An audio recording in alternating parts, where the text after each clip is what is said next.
கிருஷ்ணகிரி அருகே கேரள மாநிலத்தைச் சேர்ந்த லாரி ஓட்டுநரை அடித்து கொலை செய்ததை கண்டித்து கிருஷ்ணகிரியில் சமூக நீதி அனைத்து வாகன ஓட்டுநர்கள் தொழிற்சங்கம் மற்றும்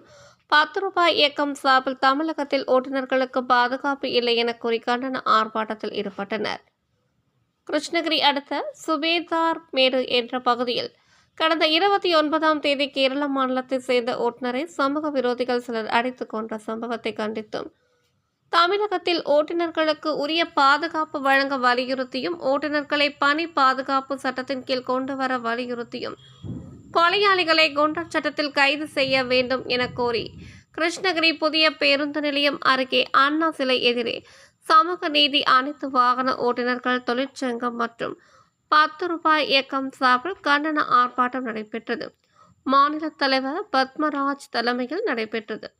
மாநில இணை செயலாளர் செந்தில்குமார், மாநில ஒருங்கிணைப்பாளர் ராமு சிறப்புரையாற்றினார்.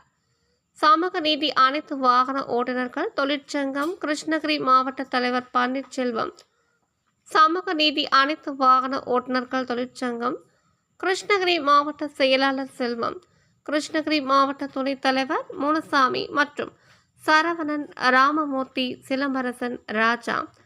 10 பொய் இயக்கம் மாநில பொதுச் செயலாளர் திரு நல்வினை விஸ்வராலி, மாநில துணை பொதுச் செயலாளர் டிஸ்மா வீரபாண்டியன், ஒருங்கிணைப்பாளர் சங்கரன்,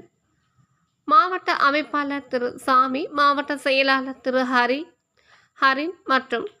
இந்த ஆர்ப்பாட்டத்தில் 100க்கும் மேற்பட்ட ஓட்டுநர்கள் கலந்து கொண்டு ஓட்டுநர்களுக்கு பாதுகாப்பு அளிக்க காவல்துறையை கண்டித்தும்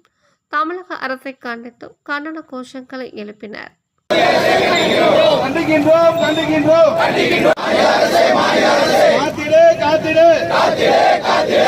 உங்கள் தேடல் நியூஸ் சேனலை லைக் பண்ணுங்க, ஷேர் பண்ணுங்க, கமெண்ட் பண்ணுங்க, ஆல் பெல் பட்டனை கிளிக் பண்ணுங்க, மறக்காம சப்ஸ்கிரைப் பண்ணுங்க.